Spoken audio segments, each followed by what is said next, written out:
Time now to take a look at what's been happening in the world of sports. Joining us in the studio is our sports editor, Paul Need. Hey, Paul. Hello there. Let's first start with Asian Para Games.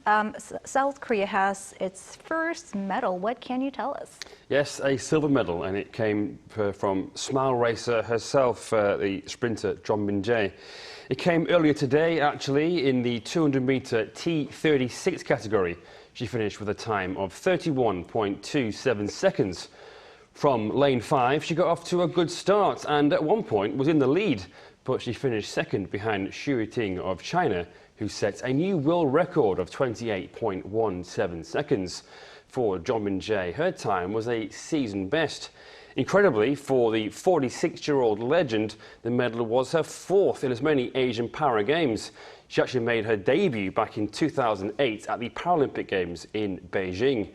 But the fourth Asian Para Games got underway on Sunday with the opening ceremony, and central to it was the Osmanthus flower, which is the city flower of Hangzhou, the host.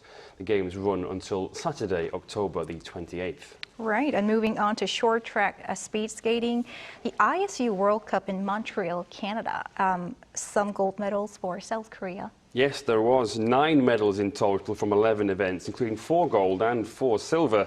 3 of the 4 golds were won by the men's team. Hwang Dae-hon, who is also an Olympic gold medalist, of course, won the 1,500 metres with a time of 2 minutes and 23.666 seconds. Hwang also competed in the second 1,000-metre race alongside Park Ji-won, but the two collided mid-race. Park finished 4th, but Hwang was disqualified. But there were more medals to come. Kim Gon-woo won gold in that very 1,000 metres with a time of 1 minute 26.712 seconds. Park Ji-won did leave with a gold medal too, having won the first 1,000-metre final, doing so with a time of 1 minute 24.903 seconds. The 3 later took part in the 5,000-metre relay along with Jang Sung-woo and earned silver, finishing behind Canada. Yet more medals though, as there was a silver from Kim Gon-woo, So Ida, Kim Gi-lee and Shim So-ki in the 2,000-metre relay. And Kim Gi-lee earned the sole gold medal from the women's team, winning another 1,000-metre race for the women. There's also a silver for Lee So-yeon as well, also in the 1,000 metres. And let's talk about basketball. The new KBL season began over the weekend and did so with crowds not seen in a few years. Yes, you're quite right. It was the biggest crowd since the 2017-2018 season, 6 years ago. 30,437 fans took in these 6 matches, which is around 1,000 more than last year.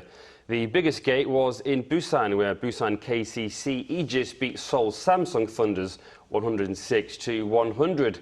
8,780 people took in that one. Last season's champions Anyang KGC began the new season with a defeat, though, losing 89-74 to Seoul SK Knights. 4,210 people watched that one. The KBL said that in total, around 690,000 fans watched matches across the whole of last season, which is around 80% of the levels from before the pandemic. The aim now is to get close to how things were before the pandemic. And finally, to baseball. The KBO postseason is now underway. Yes, you're right. We had the wildcard round, and now the semi-final playoff has begun. NC Dinos, who beat the Doosan Bears in the wildcard round, began with the semi-playoff with a win. They beat the SSG Landers 4-3 in Sunday's first match. There's a best-of-5 series, and the winners then go into the playoff against KT Wiz, who earned that spot by finishing second in the regular season standings. Then the winners of that series then go through to the Korean series, which will be against the LG Twins, who finished first.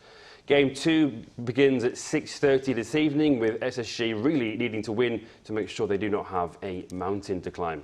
All right, we'll see how that pans out. Thanks for that. See you next week. Thank you. See you.